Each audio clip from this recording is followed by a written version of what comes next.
Next up, at Noche UFC, we have the rare title fight on a fight night main event of the evening. We have Alexa Grasso defending her belt in the rematch to Valentina Shevchenko. Alexa Grasso, 16-3 overall, 5-0 in her last 5. She's coming off that title win at UFC 285. Valentina Shevchenko, 23-4 overall, 5-0 in her last 5, and she's coming off her first loss in 5 years. As I mentioned, as you all know, this is a rematch. It was the biggest upset of the year. Everybody's talking about Izzy's loss is a huge upset. That is a huge upset, but this is quite literally a much larger upset. Some books closed Valentina as a minus 12. Stop moving that thing around so loud. Don't use that attitude with me. Not right now. What are you going to do? A minus 1,200 favorite, and she still lost this fight. And it did look like she was going to win. It looked like she was probably going to cash a lot of those tickets, but then she was submitted in that fourth round. No, I just finished saying that she lost.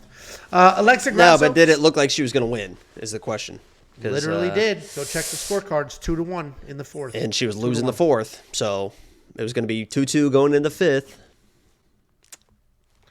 Alexa Grasso is a fun striker. She's got impressive volume, decent takedown defense at 61%, and she likes to stay busy. She lands more than 5 significant strikes per minute. She moves really, really well. She has absolutely no problem slugging it out inside the pocket, and while she does have some power, it's not fight-ending one-punch knockout power. She's 5-0 at 125 pounds after moving up from 115 pounds, and she is defending her belt for the first time, taking on the person she just took it from, Valentina Shevchenko. She's one of the best fighters on the planet, regardless of division or gender. She won the belt in 2018. She defended it 7 times before losing it earlier this year. She's a very good striker, very good grappler. She's got that championship composure and mindset. Her striking is some of the best in this division. She's very technical. She's got enough power combined with technique that she can put some people away. The last few years, we have seen her game evolve. She's worked in a whole bunch of takedowns, lots of judo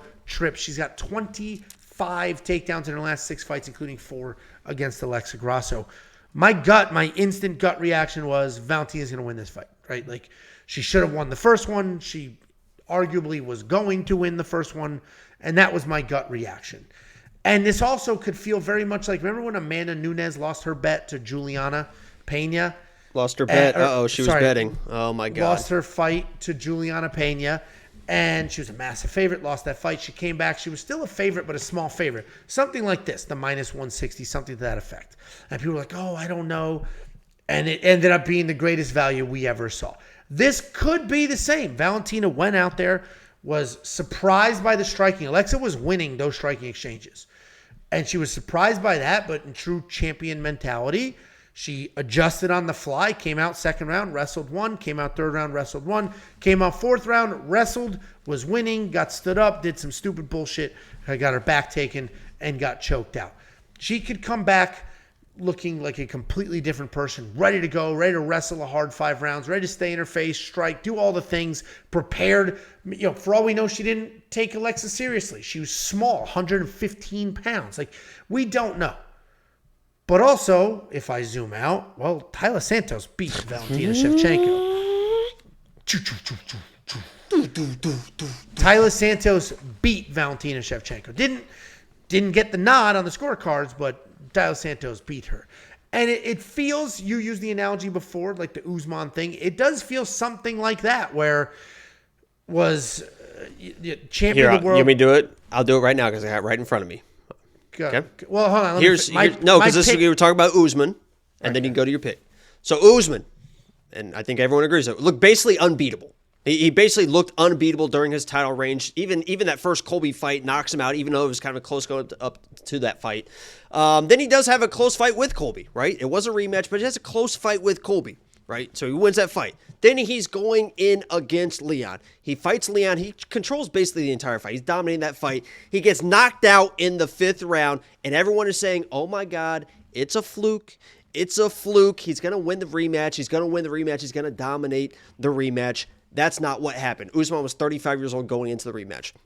Shevchenko, I believe we both agree she's looked unbelievably dominant in her title reign. I mean, I've been saying it on this podcast over and over that she is the best overall fighter, man or woman, on the roster. Looked absolutely dominant. Then had a close fight with Talia, right? Had a close fight. Some people thought she lost that. I think she probably did lose that, but she had a close fight with Talia, right? And then she fights Grasso. Looks like she's controlling that fight. I disagree a little bit, but definitely was controlling wrestling in that fight. And people are going to say, it was a fluke, the fourth round, a fluke, like, oh, she was spinning, she got her back, she choked her out. She's going to dominate the next fight, the rematch, with her wrestling. Again, Shevchenko, 35 years old, going into this rematch. So that's kind of the comparison you were making there with Usman and Chevy. Well, it was your comparison. I was just going back to it because I think it is a good. It could feel like Valentina is still my pick. I think this looks more like Amanda Nunes and Juliana Pena than it does Usman and Edwards. I think Valentina we watched her make adjustments in that fight. We just watched Izzy not make an adjustment when he didn't make a single adjustment. He went out there, he was losing all the striking, didn't change a single thing in that fight against Sean Strickland. Nothing. Valentina, the first round, my jab isn't working. His coach like, oh fuck. And then he just kept trying to jab for 5 more rounds. Made literally 0 adjustments in that fight. Valentina, on the other hand, lost the striking in the first round, sat down, regrouped, and literally came out with a completely different game plan the next round. I think that championship caliber, she's going to be the much bigger fighter. She was the first time, and now she's prepared. I think she was caught off guard. I think it's the Amanda Nunes thing. Honestly, frankly, she wasn't a human being for so long. She was so good. Never had a tough fight. And yes, obviously, Tyler Santos gave her a little go. But I think she was probably a little underprepared. And she is a very active champion. That could have caught up to her as well. I do think Valentina wins. But after this long rant, yes, minus 165 is probably the best. It literally is the best value you're going to get on her. You have to go all the way back to when she fought Amanda Nunes to get that. I think she's going to come out wrestle heavy. I think she's going to win this fight. I'm not putting my money on it for all I forget what the stat was. They were obsessed with the stat when Izzy and Usman were trying to get their fight back. But it was like champs who lose their belt and get immediate rematches win never. It's like 20% of the time or something. It's something ridiculously low. So I still am picking Valentina. No bet. If the line continues to shrink, then honestly, at a certain point, I still think she's great value now, let alone if it shrinks. But I was just burned by Izzy, and maybe I've got a little chafing still. What do you think, Jakey boy? Yeah, first of all, don't compare Alexa Grasso and Juliana Pena because Juliana is nothing compared to Alexa Grasso. She was completely smoked in the first round of that fight. One of the reasons why Nunes lost that fight was because she was so dominant in the first round, and Juliana Pena is tough. So her toughness got her to the second round. Then Nunes Pena basically just Homer Simpson her way to the championship belt. Alexa Grasso came in the first round and pretty much dominated the first round of this fight. So that comparison is a little bit different. But I do want to give you credit because Valentina, and to her credit as well, did make those adjustments. Absolutely she did. She came into that fight she wasn't going to wrestle in that fight. She wasn't going to wrestle at all. She had quotes going into that fight saying, listen, if Alexa Grasso wants to box, I'll box her, and I feel confident in my boxing. That lasted about 2.5 minutes before she realized, holy shit, this little Alexa Grasso girl is a better boxer than me. I don't know if overall striker, but definitely a better boxer than me. So you saw Valentina start going to the spinning stuff a little bit early. Made the adjustment. Came in the second round and said, you know what? I'm going to do what I do. That take girls down. That's getting that side control position. Get them in those crucifix positions. Wear them down with elbows. Beat them up. And that's how I am going to win this fight. So she came in, second round, got the takedown, got that side control, almost got Alexa in that crucifix position. But turns out, Alexa Grasso was a little bit better on the ground than Valentina expected. She got back to her feet, and when she got back to her feet, she was immediately in Valentina's face. Got taken down again. It is what it is. So now, first round striking's not working. Second round, the aggressive grappling is not working, and she realizes she is getting tired because she's not a wrestler. That's one thing we need to understand. And Angela, I think you will agree. She's not a wrestler. She is not a wrestler. She can wrestle. She does have takedowns. This is a Muay Thai kickboxer that can take people down. She's not a wrestler. So when she started wrestling, she started getting very tired in the third round. More takedowns. This time she's in full guard and doing absolutely nothing. Alexa Grasso is making her work in every single position. She's trying to stay safe, win the fight with control, enough so that Jason Herzog has to stand them up. She's doing nothing. So now, First round, the striking is not working. Second round, the aggressive grappling is not working. Third round, she's getting tired and she's just trying to hold, and that's not working because she's stalling too much. So the fourth round, she comes out with terrible takedown attempts. I'm talking terrible. And by the way, the adjustments that Valentina made, Grasso was also making adjustments. She was lowering her stance. She was getting more aggressive, ready to defend the takedowns. And once she was ready to defend the takedowns, she was defending them much easily. I think she has 2 takedown defenses in the fight, but there was probably 3 or 4 from Valentina that were half-assed that don't really count as takedown attempts, and she was defending those just fine. So if she comes into this fight knowing, okay, now she might wrestle. She's been with Loopy. We mentioned Loopy. Loopy's a better overall wrestler than Valentina. I assume that she's getting her ready for all these takedown attempts. And if Valentina can't get the takedowns, which I don't think she can get the takedowns, she's in real fucking trouble. Alexa Grasso's not dangerous on the feet, but she can just methodically just work out the boxing and wear Valentina down over 5 rounds. And I think she can win 4 of them. I like Alexa Grasso in this matchup. She's going to be the better striker in what should be a mostly striking matchup. And if I'm Valentina, or if I'm Alexa rather, and tell me if you agree or disagree with this, if my game plan is the worst case scenario here for me with Alexa Grasso, my pick, who I'm going to pick to win this fight, is she's so worried about the takedowns that she's just waiting, and she's waiting, and she's waiting. And Valentina is going to win that fight because she could point fight in between those takedown attempts. If I'm Alexa Grasso, first round, first minute, I'm going to shoot a takedown. Okay, you want to wrestle? Alexa Grasso's a good wrestler. She's a good grappler. She can get takedowns. She took Valentina down in the first round at the very end. Didn't count as one, but she picked her up, took her down the ass. Even if I can't get the takedowns, let's make her work. Let's get that out. So when Valentina is shooting the takedowns later, they aren't very crisp takedowns. We saw that she gets tired when she shoots takedowns. If I'm Alexa, I come in and say, okay, let's wrestle. Let's grapple. I'm offensive wrestling for the entire round, and then I'm using my striking rounds 2 for 5. I think she can defend these takedowns. This is all I heard for the Usman, because I was all over Leon in the first fight, all over him in the second fight. Everyone's like, oh, all Usman's got to do is get the takedowns. He's going to win the fight. He was the champion. It was a lucky thing. Just get the takedowns. That's all I keep hearing. Valentina, all she's got to do is takedowns. Way harder than people make it out to be. So, especially if I'm Alexa Grasso all the way, baby. Especially if they know that's what's coming. But to your point, listen, like I said, I'm not going to bet on the fight because who knows, man? And it's probably because of the Izzy thing. If Izzy won, I wouldn't have I probably wouldn't be so gun shy in this fight. But I think Valentina, she made the adjustments mid-fight. She'll make the adjustments in fight camp.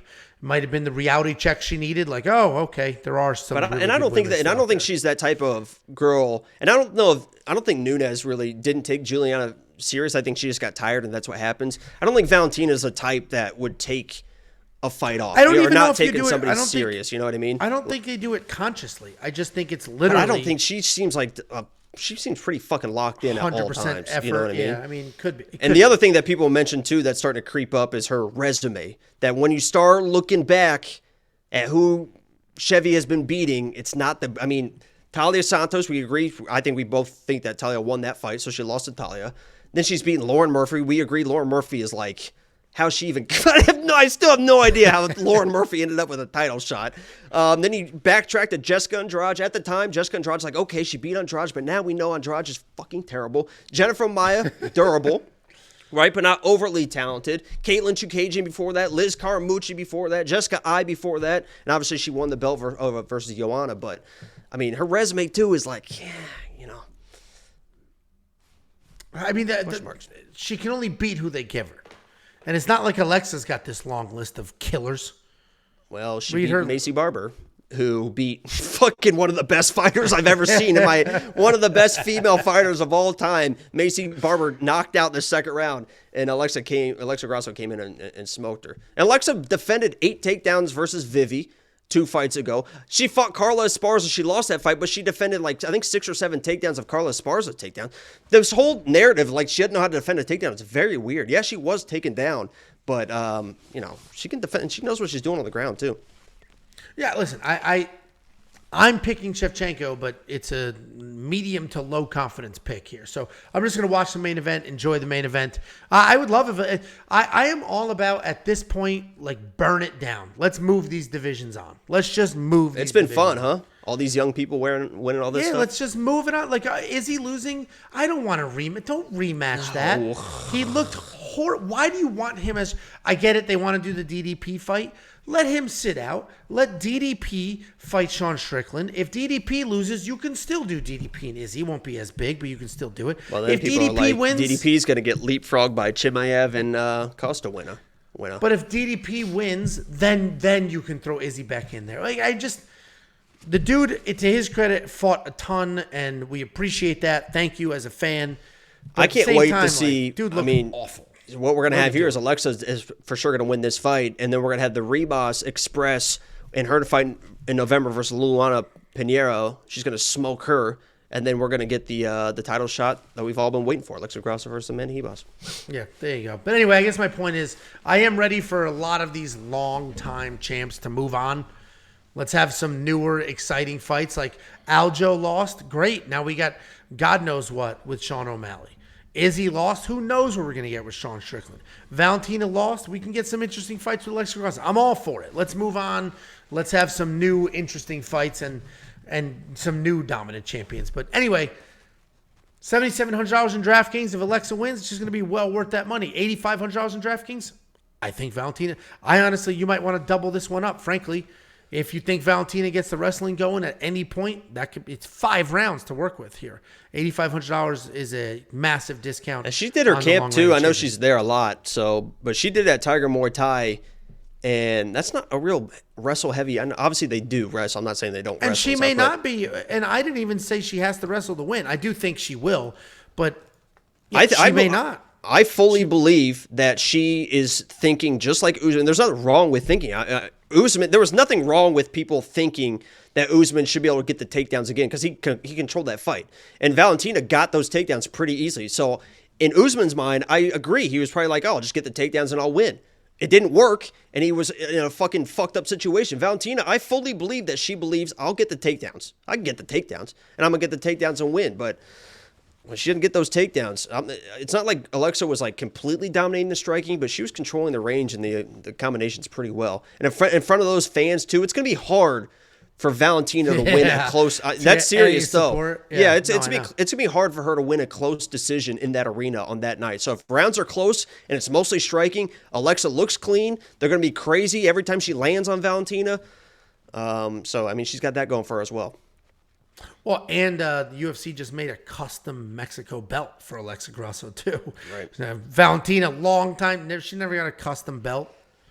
So, anyway, WeWantPicks.com. Click Become a Member. It is only $10 a month, and the amount of things that you get for that $10 is absolutely nuts. And we just got $10. I'm about to get to it. Oh, even if we take the optimizer out of it, the bets out of it, the DraftKings breakdowns out of it, the ownership projections out of it, the FanDuel breakdowns out of it. Even if we take all that stuff out of premium, it's $10 a month. It's just a great way to support us. Go to WeOwnPicks.com, click Become a Member.